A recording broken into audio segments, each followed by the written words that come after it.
ಲಕ್ಷ್ಮಣ ಹಾಗಂದ್ರೆ ಯಾರು? ನನ್ನ ಗಂಡ. ನಿನ್ನ ಗಂಡನ ಹೆಸರು ಬೇರೆ ಏನೋ ಇದೆ ಅಲ್ವಾ? ಸೌ ಸೌ ಸೌಮಿತ್ರಿ ಅಂತ. ಮತ್ತೆ ಲಕ್ಷ್ಮಣ ಅಂದೆ? ಲಕ್ಷ್ಮಣ್ ಮತ್ತು ಸೌಮಿತ್ರಿ ಎರಡೂ ಒಬ್ರದೇ ಹೆಸರು. ಶ್ರೀರಾಮನ್ ತಮ್ಮ. ಶ್ರೀರಾಮ ಯಾರು? ನನ್ನ ಗಂಡನ ಅಣ್ಣ, ಈ ಮನೆ ಯಜಮಾನ್ರ ಹಿರಿ ಮಗ. ನೀನು ನನಗೇನೇನೋ ಹೇಳಿ ತಲೆ ಕೆಡಿಸ್ತಾ ಇದೀಯಾ. ಇಲ್ಲ, ಏನು ಗೊತ್ತಿಲ್ಲದೆ ಇರೋ ನಿನಗೆ ಎಲ್ಲವನ್ನು ಹೇಳ್ಕೊಡ್ತಾ ಇದ್ದೀನಿ. ನೀನು ಎಲ್ಲನೂ ತಪ್ಪಾಗಿ ಅರ್ಥ ಮಾಡ್ಕೊಂಡಿದೀಯ. ಅದೇನು ದಿಢೀರಂತ ನನ್ನನ್ನು ಏಕವಚನದಲ್ಲಿ ಮಾತಾಡಿಸ್ತಿದ್ಯಾ? ನನ್ನ ನಿನ್ನ ಮಧ್ಯೆ ವಯಸ್ಸಿನ ಅಂತರ ಇಲ್ಲ, ಮನಸ್ಸಿನ ಅಂತರ ಇದೆ.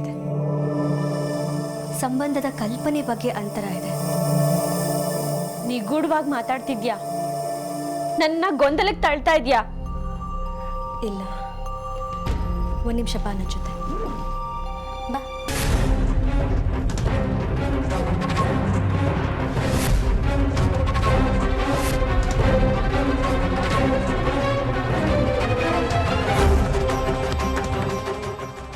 ಒಂದ್ಸಲ ಈ ಮನೆನೆಲ್ಲ ನೋಡು.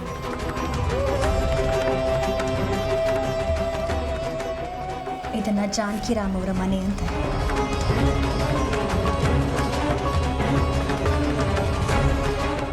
ಅವರು ಹೆಸರಾಂತ ಪಬ್ಲಿಷರ್. ಅಂದರೆ ಪುಸ್ತಕ ಪ್ರಿಂಟ್ ಮಾಡೋದು, ಜನರಿಗೆ ತಲುಪಿಸೋದು.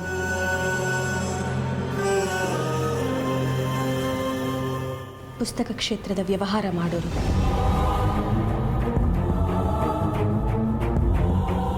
ಹಾಗೆ ರಾಜೇಂದ್ರ ಬಾಬು ಅಂತ ಒಬ್ಬರಿದ್ದಾರೆ.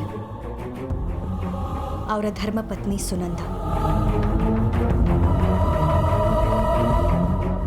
ಆ ದಂಪತಿಗೆ ದಂಪತಿ ಅಂದರೆ ಗಂಡ ಹೆಂಡತಿ.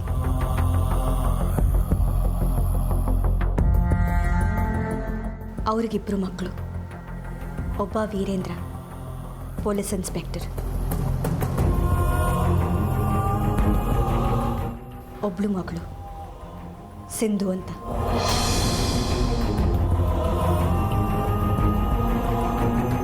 ಆ ಸಿಂಧು ನೀನೆ.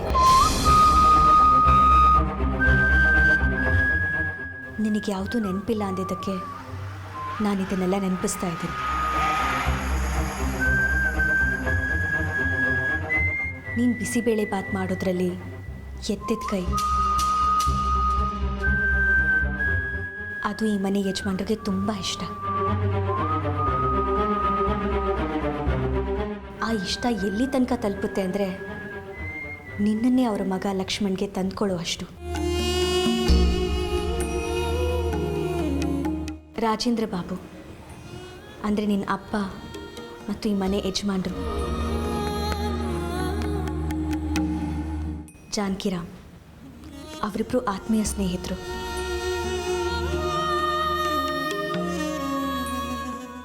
ನಾನು ಹೇಳ್ತಿರೋದು ನಿನಗೆ ಅರ್ಥ ಆಗ್ತಿದೆಯಾ?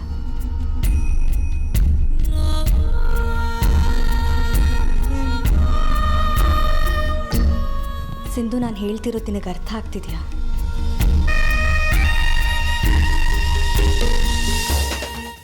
ಇಲ್ಲಾಂದರೆ ನಾನು ಹೇಳಿದ್ದೆಲ್ಲ ವ್ಯರ್ಥ ಆಗುತ್ತೆ.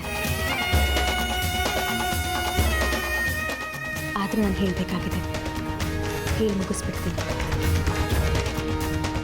ನೀನು ಯಾವ ಲಕ್ಷ್ಮಣನ್ನ ಹೈಸ್ಕೂಲ್ನಿಂದ ಮದುವೆ ಆಗಬೇಕು ಅಂತ ಆಸೆ ಪಟ್ಟಿದ್ಯೋ ಅದೇ ಲಕ್ಷ್ಮಣ್ಗೆ ಚಿಕ್ಕ ವಯಸ್ಸಿನಲ್ಲೇ ಒಂದು ಪುಟ್ಟ ಹುಡುಗಿ ಜೊತೆ ಮದುವೆ ಆಗಿ ಹೋಗಿತ್ತು.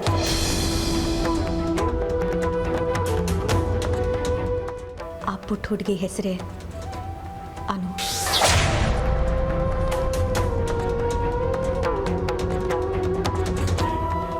ಅನುಪಮ. ನಿನ್ನ ಹೆಸರು? ನನ್ನ ಹೆಸರು ಅದೇ.